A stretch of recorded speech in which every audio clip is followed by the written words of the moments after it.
Bismillahirrahmanirrahim. Assalamualaikum warahmatullahi wabarakatuh.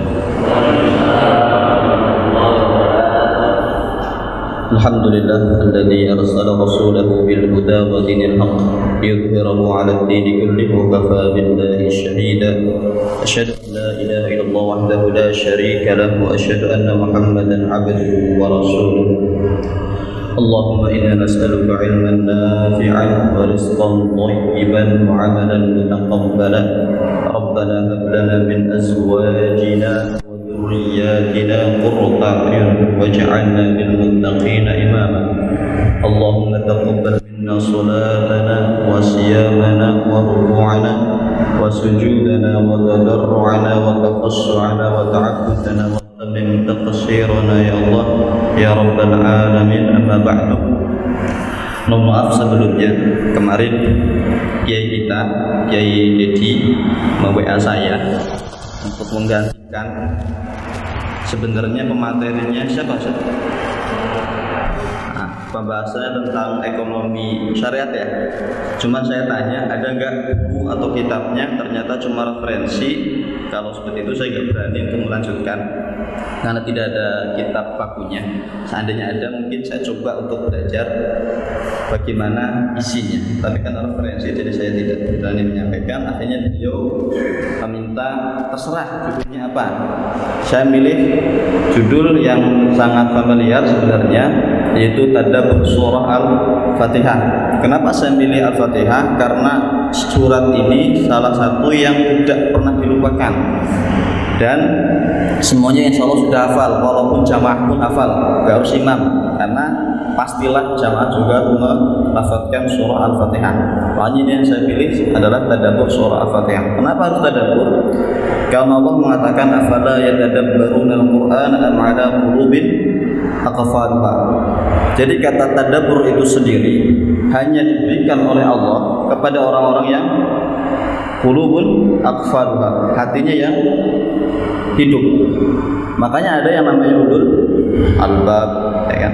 Jadi orang yang mentadabbur Al-Qur'an seharusnya adalah orang-orang yang hatinya adalah hati yang bersih, hati-hati yang suci. Tidak mungkin orang bisa mentadabburi Al-Qur'an kalau hatinya masih kotor.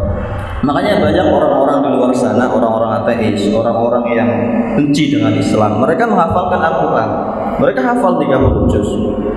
Tapi apa yang mereka hafalkan tidak bisa merubah kehidupannya. Kenapa? Hati mereka sudah salah. Al-Quran itu bentuknya sama, 30 juz dimulai dari Al-Fatihah diakhiri dengan surat An-Nas. Tapi manfaat yang dikeluarkan oleh Al-Quran itu sendiri beda-beda, tergantung hati seseorang. Makanya kita mungkin bisa dikatakan kalah dengan orang-orang ateis di luar sana, karena mereka benar-benar serius dalam menghafalkan Al-Quran. Tapi Allah tidak akan pernah membuka celah, tidak pernah Allah buka sebuah rahasia yang ada di dalam Al-Quran. Karena Al-Quran itu banyak sekali rahasianya. Kalau kita mencoba membaca tafsir, berapa banyak tafsir yang menjelaskan tentang surah Al-Fatihah, tapi kita tidak masuk ke dalam tafsirnya. Tapi memang walaupun salah satu tadabbur, kita harus memasuki tafsir. Makanya kita coba mentadabburi surah Al-Fatihah supaya kita tidak cuma melafadzkan, tidak cuma hafal, tidak cuma melantunkan dengan bermacam jenis irama, tapi kita tidak tahu isi dari Al-Fatihah. Itu yang masalah. Makanya saya minta kemarin kalau masalah dikasih waktu dari jam 4.40 ya, jadi ya sampai jam 5.40. Tapi kalau nggak nyampe alhamdulillah, berarti 1 jam, lumayan panjang. Sama masih kuat ya. Kalau lihat kajian di Al-Amin saya itu kadang-kadang agak unik gitu. Kalau lihat di Yerusalem, gitu kan, semuanya pada gak ada yang sederan. Di sini alhamdulillah pada sederan. Jadi luar biasa gitu. Makanya mohon maaf kalau ngantuk nggak apa-apa gitu. Karena orang yang ngantuk di majelis ilmu itu juga pahala daripada tidur di rumah habis sholat subuh. Itu kan bahkan ada yang mengatakan di ta'lim itu makruh. Karena mendekati waktu subuh, setelah sholat subuh tidur itu makruh karena dia mematikan hati. Kalau orang Jawa itu rezekinya jauh di patol ayam. Segala puji bagi Allah yang telah mengutus Rasulnya dengan bentuk yang luar biasa, dengan dengan membawa agama Islam, agama yang paling sempurna, walaupun di akhir-akhir ini banyak yang mencelanya, banyak menghinanya, tapi banyak yang diam juga ketika agama itu dihina. Padahal Nabi itu paling nggak suka ketika agamanya dihina. Kalau ada orang Islam kok agamanya dihina, terus diam, justru malah membela orang yang menghina, ditanyakan keislamannya, pernah nggak dia sholat subuh? Pasti sholat subuhnya telat. Kalaupun seandainya nggak telat, pasti dia nggak sholat subuh. Karena Islamnya pasti ditanyakan. Semua orang munafik dia sholat. Bahkan Abdullah bin Umi Maktum, bukan Abdullah bin Umi Maktum, Musailamah al-Kadzdzab, sholatnya itu di belakang Nabi. Tapi dia dinamakan kadzdzab karena dia orang yang munafik. Sholat subuhnya juga ditanyakan. Karena pembeda antara mukmin yang benar-benar mukmin dengan mukmin yang munafik itu ada di sholat subuh. Makanya berat sholat subuh. Banyak kemarin di imam pun begitu ya Pak. Jadi ya, Pak Miftah, saya jangan di sholat subuh. Kenapa sering telat? Saya jangan di sholat subuh. Banyak sekali alasannya. Kenapa? Karena memang pembeda. Hanya mukmin-mukmin yang kuat yang mampu menjalankan sholat subuh dengan tepat waktu, tapi tidak mengkritik imamnya. Maaf, saya juga termasuk di situ masalahnya. Itu adalah pembeda.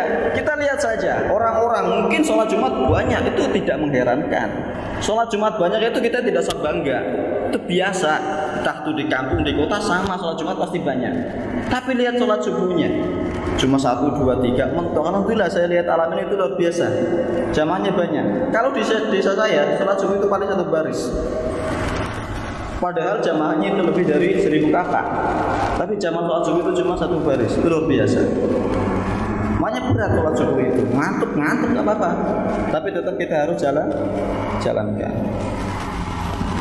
Jangan rela lah kalau agama ini dihina. Apalagi sampai Nabi kita yang dihina.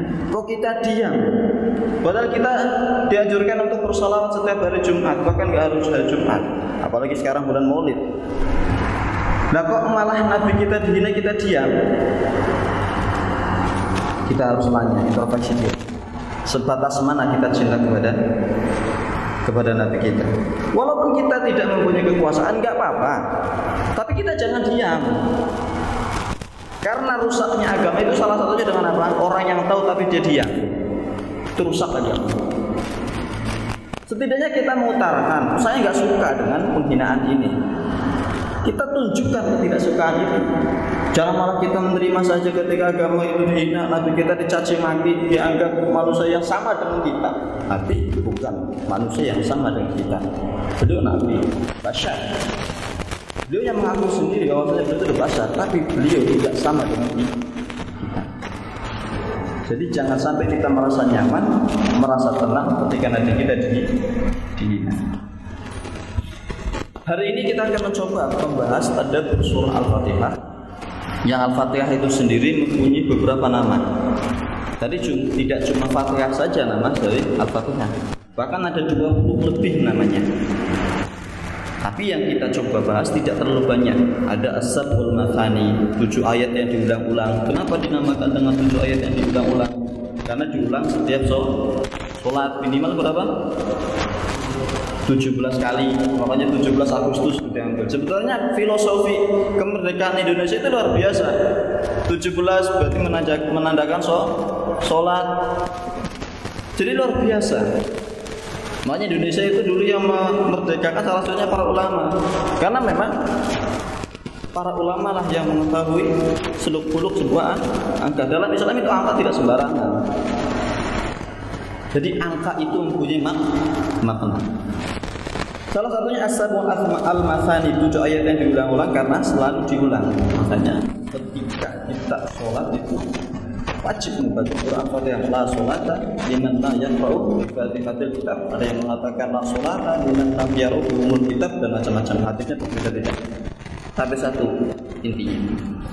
Ada juga yang menamakan dengan Ar-Ruqyah. Jadi Al-Fatihah itu juga dinamakan dengan surah Ruqyah. Jadi nggak perlu jauh-jauh ketika kita pengen meruqyah saudara kita yang kena jin, bacakan saja surah Al-Fatihah. Karena namanya juga sudah Ar-Ruqyah. Dulu ada sahabat sedang pergi, sedang merantau bersama sahabat-sahabat yang lain. Wajar lah, dulu kan kalau merantau nggak ada pesawat terbang, nggak ada bis, nggak ada mobil pribadi, nggak ada motor, capek wajar. Mereka berhenti di sebuah desa. Ketika berhenti di sebuah desa, para sahabat meminta. Ini bukan berarti menghalalkan minta-minta ya, enggak. Tangan di atas tetap lebih baik daripada tangannya di bawah. Tapi hukum darurah di sini berlaku. Kenapa? Mereka perjalanannya jauh, bekal mereka mulai habis, wajar ketika mereka meminta kepada ahli penduduk tersebut. Tapi yang dilakukan oleh penduduk tersebut apa? Menolaknya, nggak mau. Alasannya apa? Pemimpin kami sedang terkena penyakit, yaitu disengat oleh ular, digigit oleh ular. Kami sedang pusing, kami sedang bingung. Gak usah minta-minta kepada kami. Akhirnya para sahabat ini pergilah. Setelah para sahabat ini pergi, para penduduk tersebut berbincang-bincang sendiri. Kenapa kita tadi menolak rombongan tersebut? Kita kan nggak tahu apa yang dibawa oleh mereka. Barangkali di antara mereka ada yang bisa mengobati pemimpin kami. Fanatik zaman dahulu itu sudah ada. Kalau pemimpinnya sakit, mereka ikut sakit. Itu fanatik buta. Salahnya fanatik kepada orang yang salah. Ada ayat sekarang yang sering diajarkan dalil, atiullaha wa atiur rasul wa ulul amri minkum. Kita coba lihat urutannya. Yang pertama ditaati itu siapa? Allah kan. Terus Rasul, baru ulul azmi. Kita tidak diperintahkan untuk taat kepada pemimpin ulul amri tersebut, kecuali ulul amri tersebut taat kepada Rasul dan taat kepada Allah, karena posisinya kedudukan nomor 3. Nah, kalau pemimpinnya saja nggak takut sama Rasul dan takut sama Allah, ngapain kita taat sama pemimpin? Nggak ada perintah di situ. Taat kita kepada pemimpin ketika pemimpin kita takut kepada Allah dan Rasul. Fanatik boleh, tapi ketika fanatik buta dan tidak tahu kesalahan orang, itu yang salah. Manusia wajib untuk dikritik. Manusia itu wajib untuk dikoreksi. Karena tidak ada manusia yang sempurna. Muhammad saja, Nabi Muhammad itu diluruskan oleh Allah. Abasa wa tawalla. Bukankah itu ada teguran untuk Nabi Muhammad? Tapi bukan berarti Nabi Muhammad dosa, mungkin. Walaupun ada yang mengatakan sebagian ulama Nabi Muhammad tetap salah. Karena ayat ini teguran. Terus ya ayyuhalladzina amanu lima tuharrim, itu juga teguran untuk Nabi.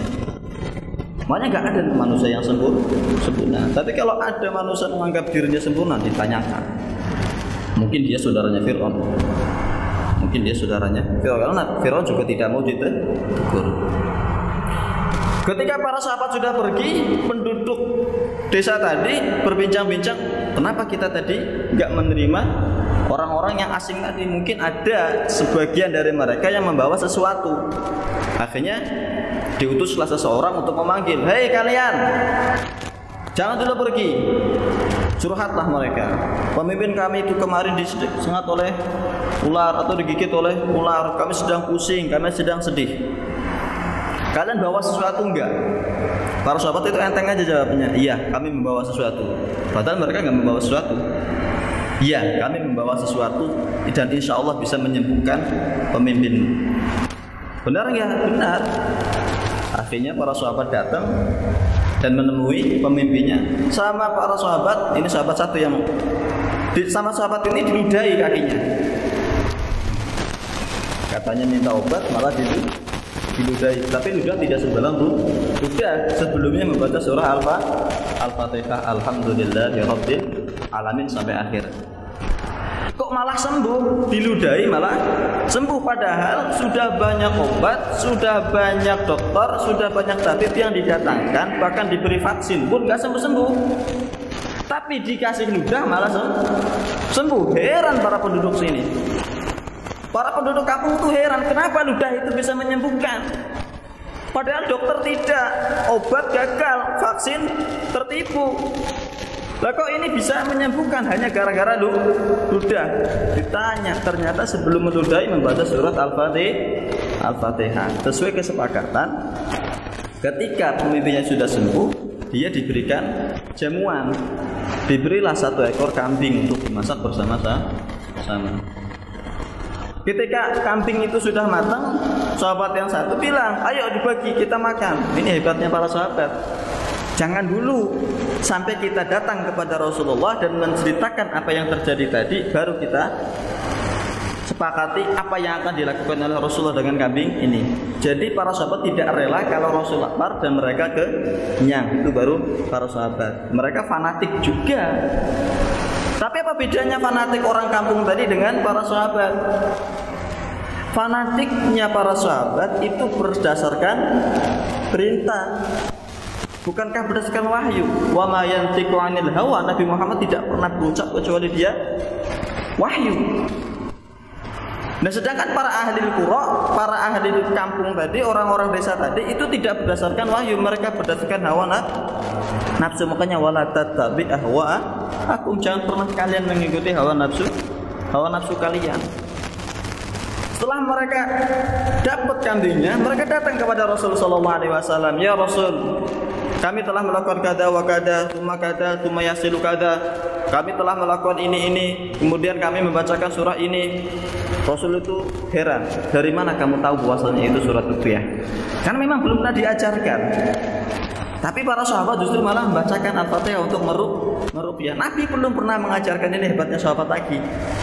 Gak perlu banyak kalam, mereka sudah pintar. Sekarang banyak referensi YouTube, banyak kiainya, banyak ustadznya, gablek-gablek, banyak sekali. Tapi ilmunya gak tahu berapa yang nyantol.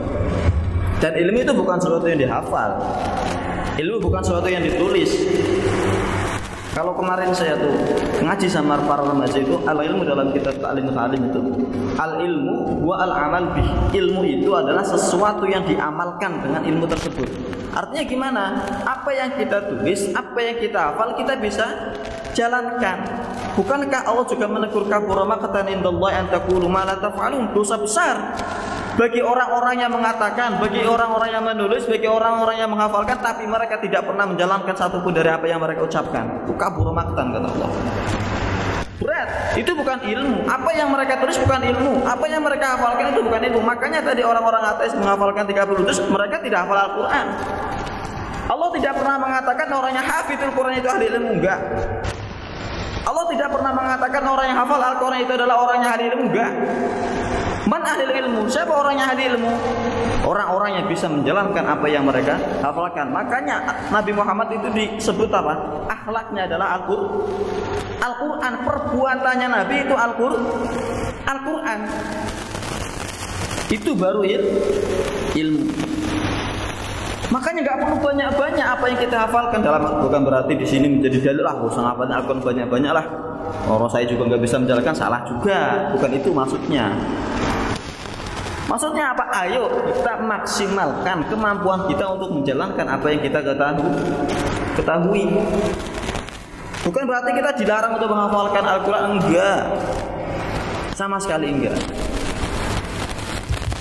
Sampai mereka datang kepada Rasul dan Rasul bertanya tadi, kenapa?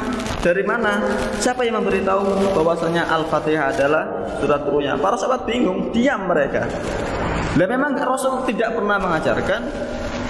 Jadi mereka bingung, mereka tidak menjawab, tapi Rasul tersenyum. Betul, Al-Fatihah itu adalah ruqyah.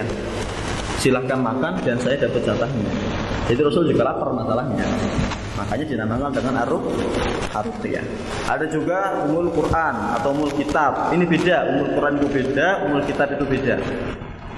Ada juga apa lagi? Ada asyifa, itu Al-Quran juga. Terus ada lagi banyaklah nama Al-Fatihah itu. Silakan dicari di referensi tafsir itu banyak, lebih dari 20 kalau nggak salah. Tapi lebih dari 20. Nah sekarang pertanyaannya, Al-Fatihah itu dimulai dari mana? Bismillah atau Al-Fatihah? Alhamdulillah. Sedangkan Imam Al-Amin sendiri beda-beda. Ada yang dari Bismillah, ada yang dari Alhamdulillah. Kira-kira dari mana Al-Fatihah itu dimulai? Berbeda pendapat ya. Kalau kata Malik itu, Imam Malik, Al-Fatihah itu dimulai dari Alhamdulillah, karena surah Al-Fil itu diturunkan Alhamdulillah, alam tara kaifa fa'ala rabbuka bi ashabil fil, tanpa bismillah. Nah, Al-Fatihah pun sama. Ketika ruqyah tadi, salah satu dalilnya adalah ketika ruqyah para sahabat mengatakan alhamdulillahirabbil alamin dengan tanpa mengucapkan bismillah. Ini yang menjadi dalil bahwasanya Al-Fatihah itu tidak didahului dengan bismillah. Tapi ada yang mengatakan Al-Fatihah itu didahului dari bismillah. Ini perkataannya Imam Syafi'i. Tapi bukan pendahulu dari surat yang lain. Makanya ketika baca surat tidak perlu baca bismillah. Ini kalau pendapat Syafi'i. Berarti kalau seorang imam mengikuti pendapatnya Maliki, berarti tidak Al-Fatihah, tidak surat yang lain tanpa bismillah. Tapi kalau mengikuti Syafi'i, Al-Fatihahnya bismillah, tapi suratnya nggak perlu. Karena Syafi'i tidak mengatakan surat yang lain itu didahului dengan bismillah. Itu kalau pendapatnya Syafi'i. Tapi kalau pendapat yang lain, salah satunya pendapatnya Ahmad itu, bismillah itu adalah surat tersendiri. Surat tersendiri di Al-Fatihah, dia surat tersendiri, bukan termasuk Al-Fatihah, tapi surat tersendiri. Di Al-Baqarah ada bismillah, iya, dia termasuk dalam ayat, tapi bukan termasuk surat Al-Baqarah. Kan setiap surat itu didahului dengan bismillah, itu ayat tersendiri, kecuali dalam surat At-Taubah. Kalau kita mengikuti pendapat ini, berarti ketika jadi imam tidak perlu mengucapkan bismillah karena dia ayat yang tersendiri. Tapi ada yang mengatakan itu adalah ayat dari semua surat. Nah, ketika mengatakan bahwasanya bismillah itu adalah ayat dari semua surat, maka wajib untuk membaca bismillah ketika baca Al-Fatihah, dan wajib juga baca bismillah ketika baca setelah Al-Fatihah surat apapun, karena memang termasuk surat tersebut kecuali surat At-Taubah. Pendapat mana yang benar? Semuanya benar. Kita tidak ada kekuatan, kita tidak ada ilmu untuk menghujah mereka, untuk menghina mereka. Apa yang dikatakan oleh Imam Malik benar, apa yang dikatakan oleh Imam Syafi'i benar, apa yang dikatakan oleh Ahmad benar, apa yang dikatakan oleh Ibnu Abbas juga benar. Gak ada yang salah. Yang salah siapa yang menghina? Yang salah itu yang menyalahkan justru.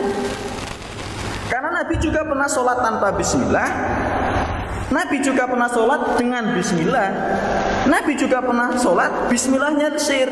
Sir itu kedengaran tapi remang-remang. Beda dengan tanpa bismillah sama sekali. Kan ada kadang-kadang bismillahirrahmanirrahim, alhamdulillahi rabbil alamin, berarti sir. Tapi kalau alhamdulillahi rabbil alamin, berarti kan tanpa bismillah sama sekali. Itu tidak perlu diperdalam perdebatan itu. Intinya kita sholat dan cukup.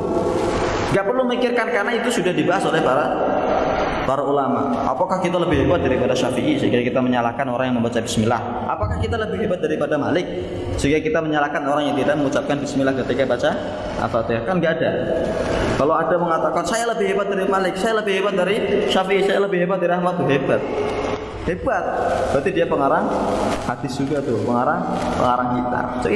Jadi jangan saling menyalahkan, hargai pendapat orang lain. Kalau kita bisa menghargai pendapat orang lain itu kayaknya enak tuh hidup. Gak saling menyalahkan, menegur pun dengan lembut, menerimanya pun dengan lembut. Jangan sampai gara-gara menegur imam terus sampai keluar dari grup, masalah. Masa cuma negur imam gak terima pendapatnya terus keluar grup? Berarti Al-Fatihahnya gak jadi ini. Al-Fatihahnya dia cuma hafal tapi tidak dilakukan. Imam salah, wajar, manusia, perlu dikoreksi. Lagi-lagi memang perlu dikoreksi. Tapi ayo kita saling menghargai pendapat orang. Jadi imam juga jangan semuanya sendiri, kan seperti itu ya. Makmumnya sudah gak suka, tetap aja dijalankan. Kan perlu ditanyakan juga imamnya. Jadi makmum juga jangan semuanya sendiri. Jadi ayo duduk bareng, selesaikan permasalahan. Jangan sampai masjid itu jadi permusuhan. Masjid Allah jadikan untuk apa? Orang yang membangun masjid aja Allah akan jadikan surganya menjadi sebuah kerajaan. Berarti karena saking mulianya masjid, malah sekarang orang sampai masjid malah jadi perdebatan, itu masalah tuh. Masjidnya itu buat apa? Jangan sampai masjid ini menjadi fitnah. Jangan sampai masjid ini menjadi sebuah agenda perpecahan. Bukan itu tujuan masjid. Masjid itu untuk menyatukan. Makanya sholat itu tidak ada pembeda antara lurah, antara kiai, antara ustadz, antara presiden. Itu tidak ada pembeda. Pembedanya itu di Indonesia saja. Presiden harus di depan. Yang di depan nggak boleh selain presiden. Kalau sholat id, kalau sholat jamaah yang lain nggak pernah kelihatan presidennya. Itu nggak ada perbedaan seharusnya, kecuali makmum, kecuali imam sama khotib ya wajar, kan? Karena memang dia mau naik ke mimbar. Tapi selain itu nggak ada perbedaan. Makanya jangan sampai masjid itu menjadi sebuah perpecahan pendapat. Ayo sharing sharing. Kalau kita coba memahami Al-Fatihah itu, kita mau yang dari Bismillah atau dari Alhamdulillah? Kira-kira pendapat yang lebih masyhur di sini apa? Kita dari Bismillah aja lah ya, biar enak. Biar yang dapat Bismillah atau yang percaya bahwa Bismillah itu termasuk Al-Fatihah dapat, yang tidak percaya nggak apa-apa gitu. Tapi kita coba mulai dari Bismillah. Kita tadabburi Bismillah. Kata Bismillahirrahmanirrahim dimulai dengan huruf ba. Dalam ilmu nahwu, ba ini dimana isti'anah. Apa itu isti'anah? Minta pertolongan. Apapun bentuk kegiatan kita, mulailah dengan Bismillah. Makanya ada hadis yang sangat masyhur, semuanya harus hafal. Kullu amrin dzibadin la yubda fihi bi bismillah fahuwa abtar. Ada yang mengatakan fahuwa aqta. Setiap amalan apapun yang di dalamnya ada kebaikan dan tidak didahului dengan bismillah, dengan bismillahirrahmanirrahim, fahuwa aqta, abtar, sama. Itu cacat, terputus. Ketika kita menggunakan hadis ini untuk kegiatan kita sehari-hari, apapun bentuk kegiatannya, apapun bentuk amalannya, di situ ada kebaikan, berarti kita bismillahirrahmanirrahim. Makan, Nabi mengatakan apa? Wakul samillah ya, wakul biyadinik, wakul mimma yalik. Karena apa? Dalam makan ada kebaikan. Walaupun makan itu seakan-akan urusan dunia, tapi di situ ada nilai akhirat. Bukankah Nabi juga sering mengatakan banyak sekali urusan dunia yang Allah anggap itu urusan akhirat, dan sebaliknya banyak urusan akhirat yang Allah anggap itu urusan dunia. Semuanya itu tergantung apa? Bagaimana kita memulai amalan tersebut. Kita pakai sendal bismillahirrahmanirrahim karena kita gak hafal doanya. Mau ngaca bismillahirrahmanirrahim, mau kerja bismillahirrahmanirrahim. Kalau mau dilanjutkan silakan dengan doa yang lain. Tapi setidaknya kita mengucapkan bismillahirrahmanirrahim, biar datangnya kita, mencari uangnya kita ke kantor itu bernilai ibadah. Jangan sia-siakan kata yang simple ini. Kita mau naik kendaraan karena kita mau menghidupi keluarga, bismillahirrahmanirrahim. Itu ibadah. Dan sedekah yang paling besar menurut pendapat Allah atau di sisi Allah itu bukan sedekah ke masjid, bukan sedekah ke panti asuhan, bukan sedekah ke korban banjir, bukan. Tapi sedekah yang paling besar menurut pandangan Allah apa? Sedekah kepada keluarga sendiri. Jangan sampai kita rajin sedekah ke masjid, kita rajin sedekah ke bencana banjir, kita rajin sedekah kemana-mana, terus kita lalaikan keluarga kita sendiri. Anak sampai kelaparan. Dan sedekah ini tidak harus berupa uang, beda sama infak. Sedekah sama infak itu beda. Sedekah itu tidak perlu berupa uang. Makanya kalimatun thayyibah itu juga termasuk sedekah. Subhanallah sedekah, alhamdulillah sedekah. Dan senyum muntabassumuka fi wajhi akika sedekah. Senyummu di wajahmu, bukan berarti terus senyum ditempelkan ke muka saudaramu, enggak. Tapi kita setidaknya berjumpa itu senyum. Orang berjumpa ditanya diem aja, sombong bener gitu kan. Gak ada sedekahnya sama sekali itu. Siapa aja enggak. Ini orang pada enggak pernah sedekah sama sekali gitu. Itu jangan sampai. Sedekah itu tidak harus berbentuk uang. Banyak sedekah yang gampang sebenarnya. Kalau satu subhanallah walhamdulillah wala ilaha illallah wallahu akbar. Banyaklah. Tapi itu harus diniatkan karena Allah. Tadi kita mencari uang pun termasuk sedekah yang paling besar. Tapi bukan berarti ini menjadi dalil bahwasanya masjid tidak boleh disedekah, enggak lagi. Jangan salahkan pemahaman. Tidak. Tapi tetap kita harus memprioritaskan keluarga. Makanya Nabi ketika diutus wa anzir ashiratakal aqrabin, berikanlah peringatan kepada keluargamu sendiri, karena memang terkadang keluarga itu lebih susah daripada jamaah. Keluarga kita itu terkadang lebih susah diberi nasihat daripada orang lain. Kita mungkin keluar di luar memberikan nasihat kepada orang lain, didengarkan, tapi belum tentu didengar oleh anak kita sendiri.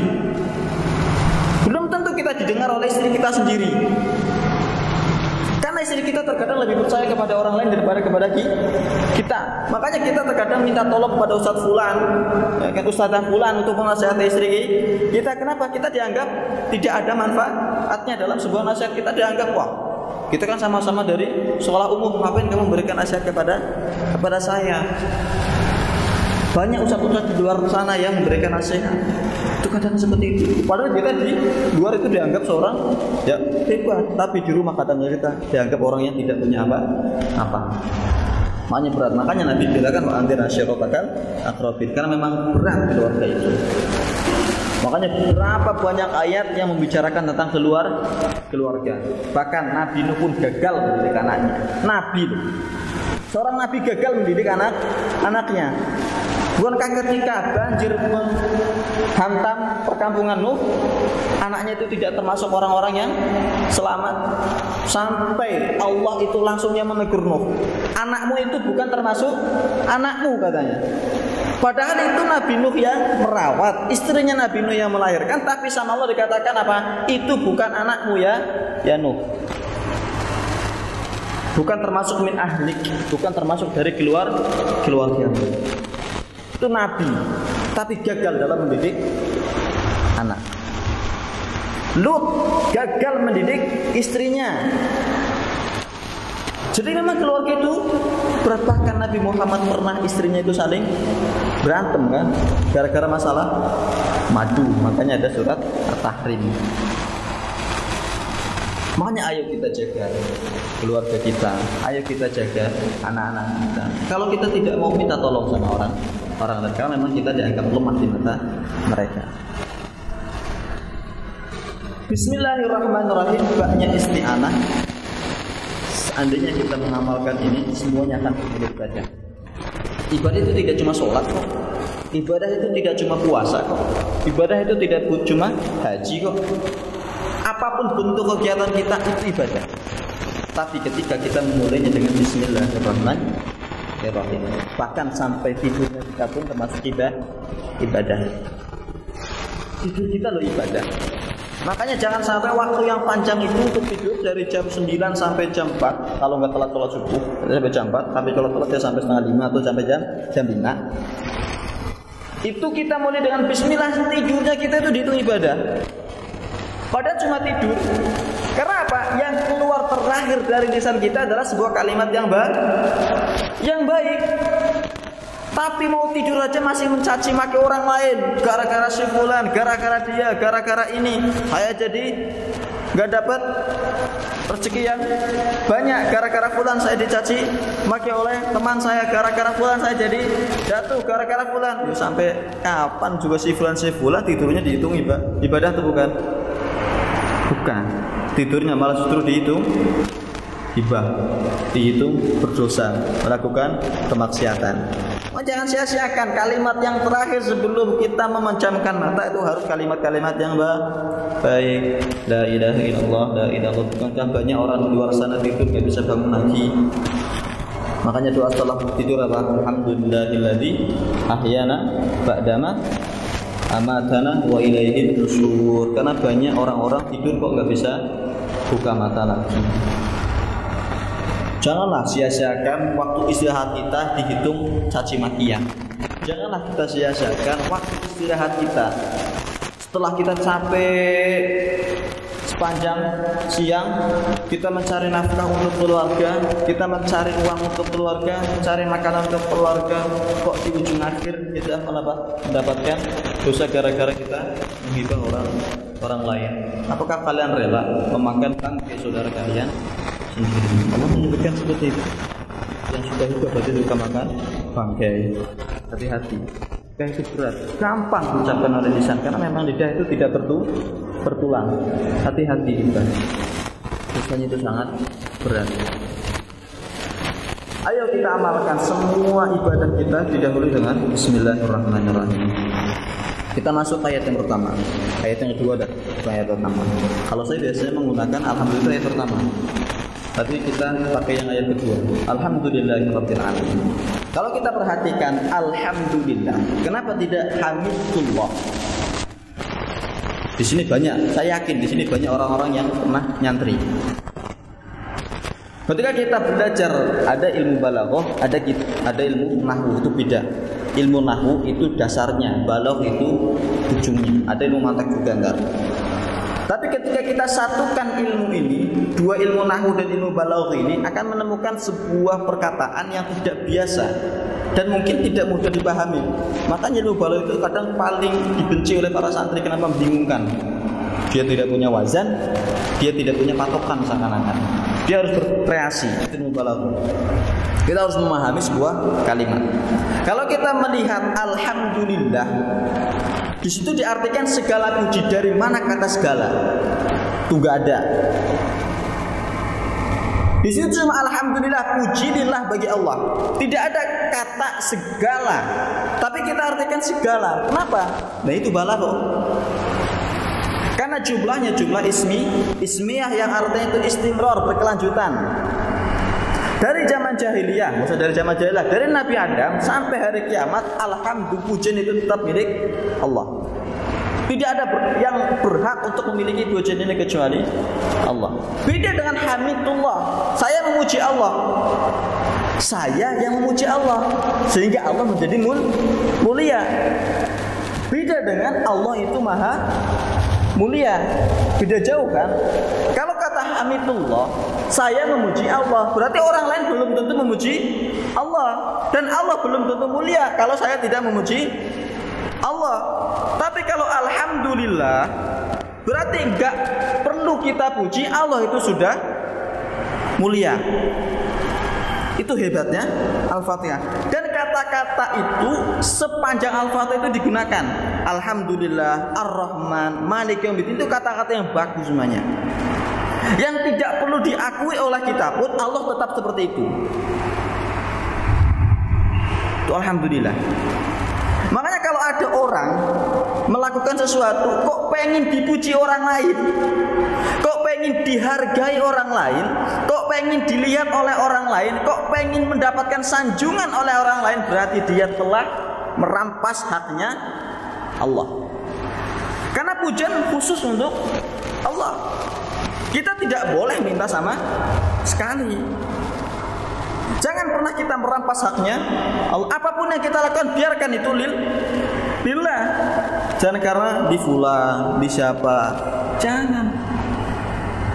Makanya orang-orang yang biasa melakukan sesuatu karena ingin pujian, pasti di hatinya ada sifat takabur. Dan bukankah sifat takabur itu adalah salah satu? Bukan salah satu, tapi sifat yang menghalangi iblis balik kepada Allah untuk memasuki ke dalam surganya. Iblis itu pernah masuk surga, Adam juga. Iblis dikeluarkan dari surga, Adam juga. Tapi perbedaan antara iblis dan Adam satu. Apa? Iblis nggak pernah pulang ke dalam surga, sedangkan Adam itu dikembalikan ke surga. Kenapa? Adam mengakui kesalahannya. Rabbana zalamna anfusana wa illam taghfir lana wa tarhamna lanakunanna minal khasirin. Padahal kalau kita lihat ceritanya, Adam itu dibujuk oleh siapa? Setan kan? Tapi Adam tidak pernah mengatakan gara-gara setan saya dikeluarkan dari surga. Enggak. Justru Adam mengatakan apa? Rabbana zalamna, saya yang zalim ya Allah. Saya loh.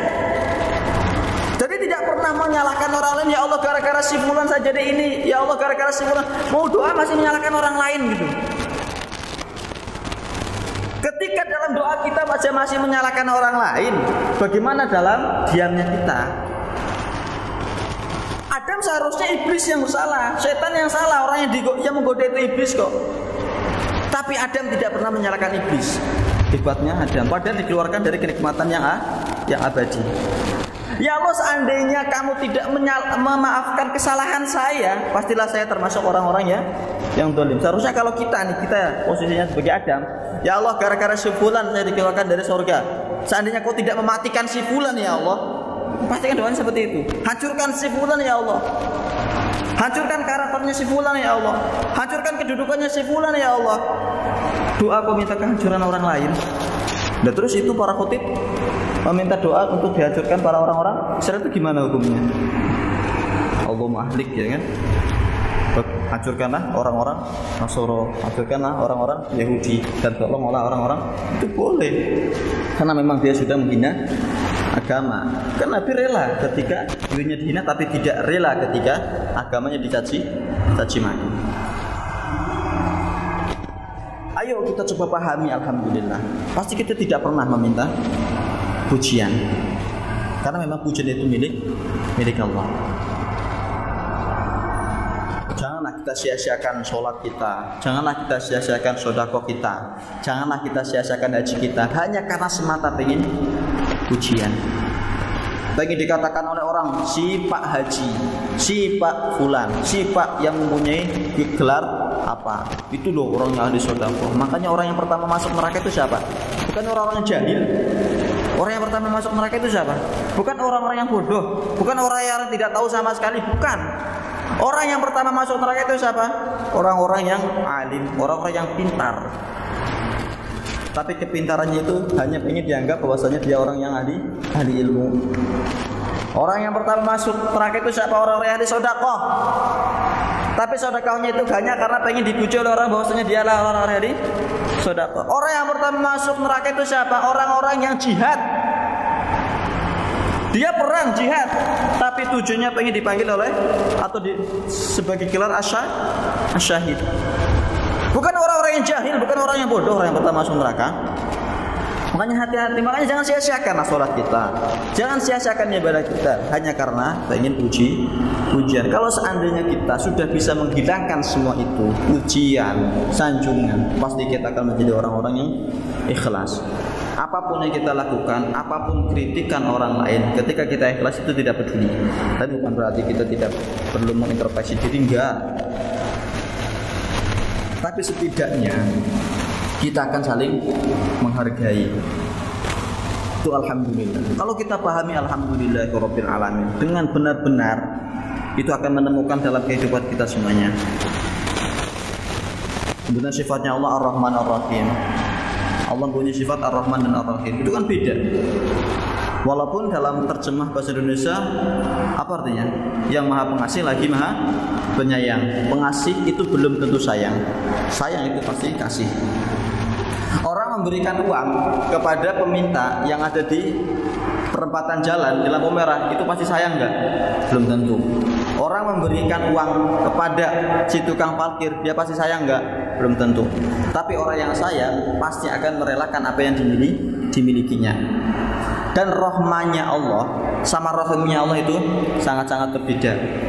Bismillahirrahmanirrahim atau Ar-Rahman Ar-Rahim yang di ayat ketiga lah, itu beda. Allah kan mempunyai 100 Rahman. Yang satu fa'arsala wahidan, yang satu itu diputus atau bukan dibuang lah, disebar di dunia. Orang kafir dapat, orang Yahudi dapat, orang Nasrani dapat, hewan dapat, tumbuhan dapat. Itu berlaku dari zaman Adam sampai terakhir besok hari kiamat. Itu hanya cukup dengan satu rahmat. Tadi punya 100, berarti sisanya masih berapa? 99.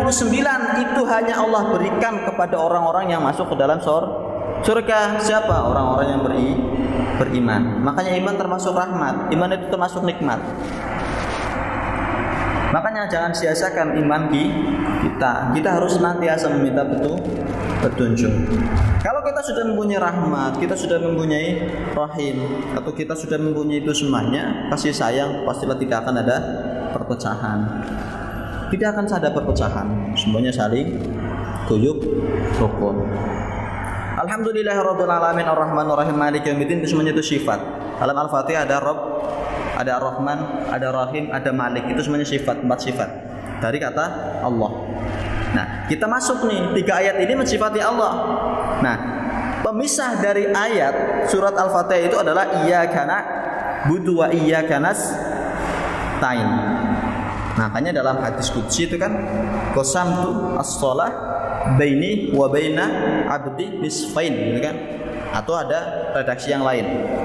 Aku membagi sholat itu menjadi 2 bagian.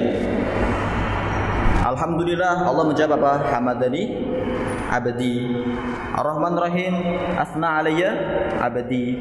Malik yaumiddin apa jawabannya? Hamdani abdi atau majdani hamdi. Nah, iyyaka na'budu wa iyyaka nasta'in hada baini wa baina abdi wa li 'abdi ma sa'al. Ini adalah antara saya dan hambaku dan bagi hambaku sesuatu yang mereka minta. Tapi coba kita lihat susunan katanya. Iyyaka na'budu wa iyyaka nasta'in. Dalam ilmu nahwu, lagi-lagi dalam ilmu nahwu dan balaghah, ini kata tidak layaknya kata, seharusnya tidak seperti ini. Seharusnya apa?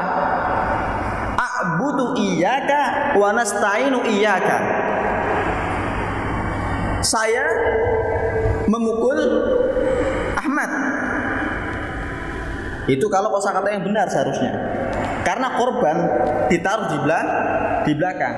Tapi dalam kalimat iyyaka na'budu wa iyyaka nasta'in, maf'ulnya atau objeknya justru malah ditaruh di depan. Hanya kepadamu saya menyembah. Kenapa tidak saya menyembah kepadamu? Seharusnya kan saya menyembah kepadamu ya Allah. Tapi di sini menggunakan kamu yang saya sembah ya Allah. Bedanya apa? Kalau kita menggunakan nasta'inu iyyaka, berarti kita minta kepada Allah dan mungkin juga minta kepada orang lain.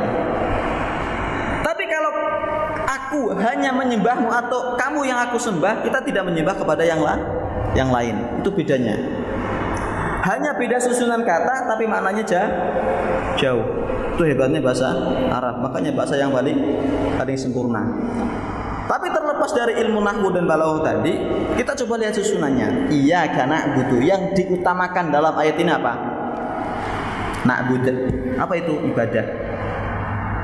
Kita akan diizinkan oleh Allah untuk nasta'in ketika kita sudah beribadah. Makanya Allah itu tidak pernah menolak sebuah doa. Semua doa pasti Allah istajab. Pasti Allah kabulkan. Tapi syaratnya apa? Na'bud. Apapun yang kita minta, apapun yang kita doakan pasti Allah kabulkan. Tapi syaratnya apa? Na'bud. Dan na'bud ini masih berkaitan dengan alhamdulillah tadi. Bukankah orang yang menyembah itu adalah orang-orang yang menganggap dirinya hina? Mau enggak kita meletakkan kepala kita kepada orang yang hina? Kan enggak. Kapan kita meletakkan kepala kita kepada zat yang paling mulia? Bagaimana kita ketika alhamdulillah kita masih pengen mendapatkan pujian, pengen mendapatkan penghargaan? Bagaimana kita bisa na'bud? Enggak mungkin kita bisa na'bud. Enggak mungkin kita bisa menyembah dengan ikhlas kalau dari awal alhamdulillah kita masih sering mendapat pujian, kita pengen mendapatkan penghargaan. Syarat seorang hamba itu harus meletakkan dirinya serendah mungkin. Kita menganggap diri kita rendah, kita menganggap diri kita hina di mata Allah, di sisi Allah, bukan di sisi orang lain, bukan di sisi makhluknya. Kita merasa diri kita rendah, kita merasa diri kita adalah orang yang memang butuh pertolongan, makanya na'bud. Kita menyembah kepada Allah, baru kita nasta'in. Nah, kita nggak pernah merasa diri kita rendah kok bisa nasta'in? Gimana? Nggak mungkin dikabulkan oleh Allah. Na'bud itu lagi-lagi tidak harus ibadah sholat. Kita sholatnya rajin, tapi di luar sana masih suka menyakiti orang lain, zalim kepada orang lain. Bukanlah orang yang baik ketika melihat saudaranya kelaparan. Itu salah satu peringatan Rasul. Bukanlah orang-orang yang baik ketika melihat temannya kesusahan. Makanya khairukum anfa'ukum linnas. Sebaik-baik kalian adalah orang yang paling bermanfaat untuk orang lain. Bukan orang yang kaya, bukan orang yang alim, bukan orang yang ahli Al-Quran, bukan kiai, bukan ustaz, bukan. Tapi khairukum man anfa'ukum linnas. Sebaik-baik kalian adalah orang yang paling bermanfaat untuk orang lain. Kita semuanya bisa untuk menjadi orang terbaik, tergantung manfaat enggak itu orang lain. Kalau kita kerja di kantor, apa yang kita hasilkan manfaatnya untuk orang lain? Ketika kita di masjid menjadi pengurus DKM, manfaatnya bagi jamaah. Ketika kita misalkan jadi pedagang, manfaatnya bagi pembeli. Tergantung kita memposisikan diri. Kita tidak perlu harus menjadi ahli Quran, hafal Al-Quran baru kita menjadi orang yang manfaat, enggak. Jadi apapun posisi kita, tukang bangunan lah, apalah itu, kalau kita pengen menjadi orang yang manfaat, maka manfaatkanlah diri kita untuk orang lain. Maka kita akan menjadi orang yang terbaik. Iyyaka na'budu wa iyyaka nasta'in. Letakkan diri kita sebagai seorang hamba. Jangan kita minta hak yang itu hanya dimiliki oleh Allah. Maka Allah tidak akan menolak apapun yang kita minta. Baru kita nasta'in. Apapun silahkan. Makanya kalau ada berdoa itu apa? Jangan dulu kita minta sesuatu. Kalau para ulama zaman dahulu itu muji dulu panjang lebar tuh. Panjang lebar mujinya. Baru minta sesuatu. Mintanya pun gak banyak-banyak. Dan orang sekarang tuh hebatnya gini. Muji Allah alhamdulillahirabbil alamin, habis itu mintanya panjang lebar. Mujinya cuma alhamdulillah. Terus minta Allahumma inna nas'aluka ilman nafi'an wa rizqan thayyiban wa amalan mutaqabbalan rabbana hab lana min azwajina wa dhurriyyatina qurrata a'yun, dan macam-macam lebar. Padahal mujinya cuma alhamdulillah. Makanya dalam ada berdoa itu apa? Kita puji Allah dulu, kita akuin kesalahan kita dulu, baru kita minta. Itu runutan doa. Jangan dulu kita minta sebelum kita muji. Makanya Al-Fatihah ini kan luar biasa. Kita puji dulu tuh. Alhamdulillah, Allah yang maha menguasai alam semesta, Ar-Rahman Ar-Rahim. Itu kan pujian. Maliki yaumiddin itu pujian. Baru ihdinas siratal mustaqim, baru doa. Itu kalau kita praktekkan, insya Allah doa kita nggak ada yang tertolak apapun bentuknya. Kenapa sekarang corona nggak pergi-pergi? Padahal udah banyak orang yang berdoa. Ditanyakan, sudah pada muji Allah belum? Sudah pada menyadari bahwa dirinya lemah atau belum? Atau masih menganggap dirinya adalah orang yang mampu untuk menghilangkan itu? Corona tidak mungkin pernah hilang ketika hamba masih ada yang menganggap dirinya mampu. Kita tidak mampu apa-apa. La haula wala quwata illa billah. Ayolah, kita kan hamba. Letakkan posisi hamba itu kepada diri kita. Iyyaka na'budu wa iyyaka nasta'in ihdinas siratal mustaqim. Ini nih hebatnya Al-Qur'an lagi. Dalam Al-Fatihah doanya tidak pernah ihdina Nabi, ihdina Rasul, ihdinas sahabah, ihdinat tabi'in, atau menyebutkan nama Abu Bakar dan yang macam-macam. Tapi yang diminta oleh kita apa? Ihdinas sirat, jalannya. Ya Allah, berikanlah petunjuk kepadaku jalan orang-orang an'amta alaihim yang telah Engkau berikan kenikmatan kepada mereka. Jalannya, bukan sosoknya, bukan tokohnya, tapi jalannya. Kita bisa menempuh jalan yang sama seperti para sahabat. Kita bisa menempuh jalan yang sama seperti para tabi'in. Jalan yang kita minta, bagaimana proses mereka bisa menjadi sahabat yang mulia, bagaimana kita bisa menjadi seorang as-siddiq, bagaimana kita bisa menjadi seorang al-faruq. Itu yang kita minta.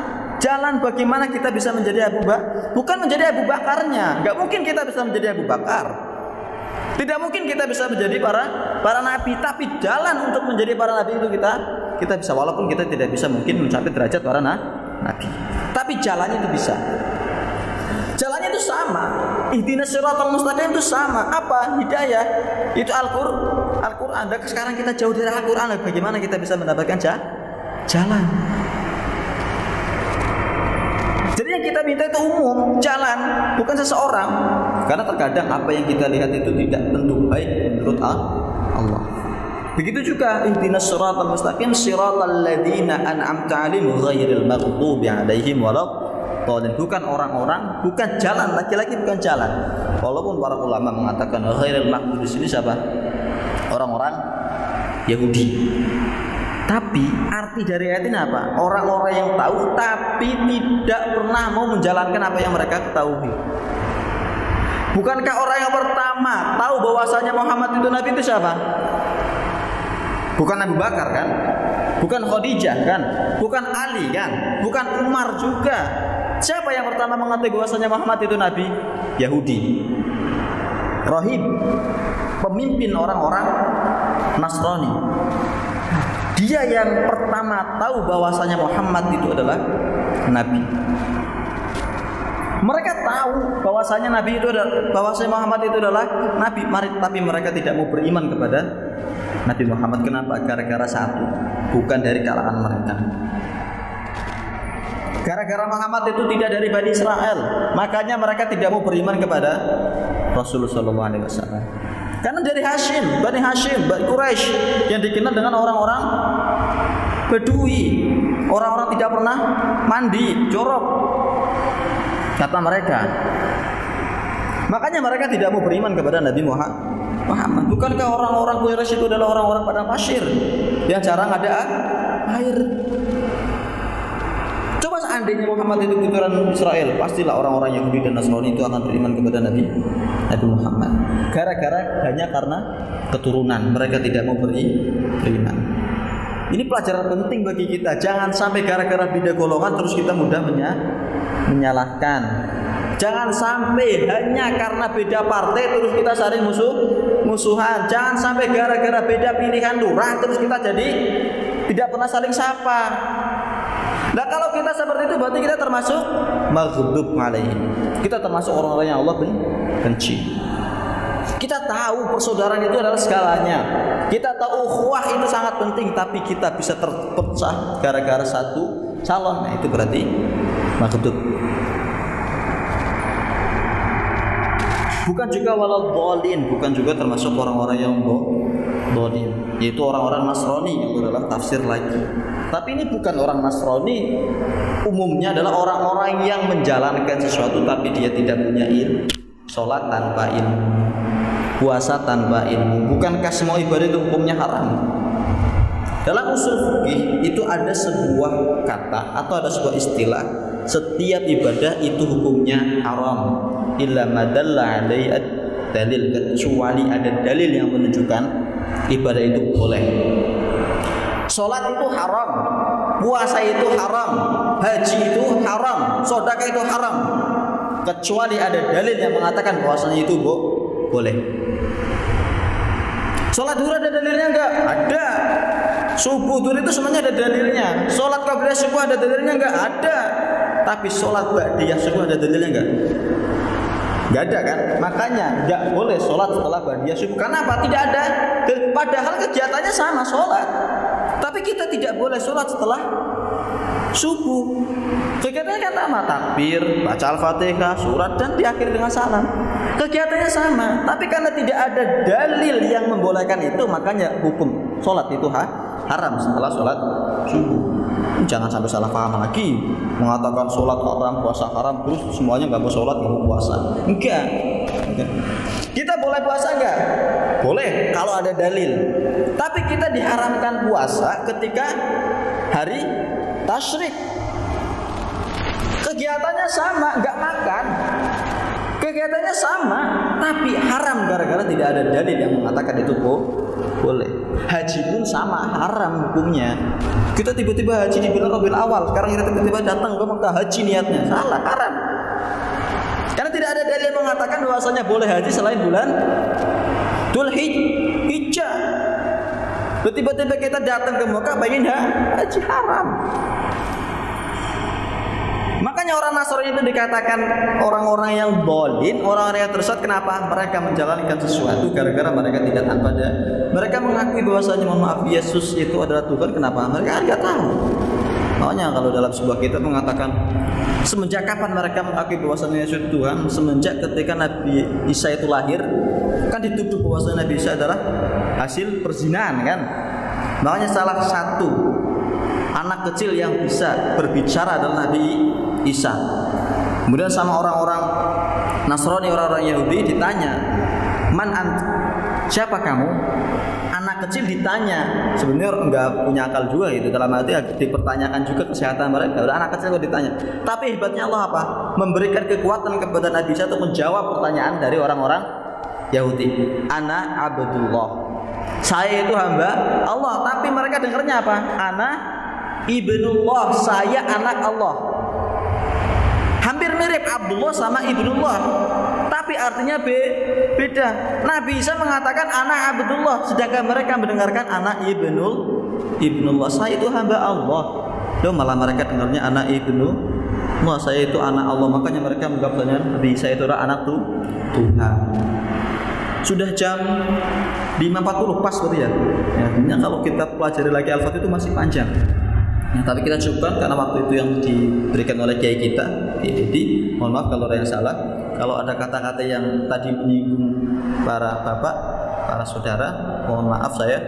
Dan boleh kalau itu berkaitan dengan pribadi, tolong sampaikan ke saya biar saya juga minta maaf secara personal.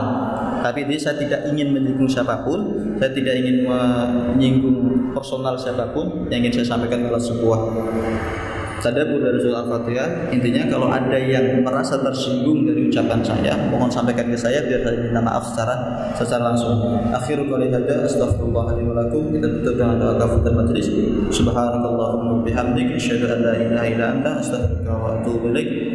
Hadanallahu wa iyyakum. Assalamualaikum warahmatullahi wabarakatuh.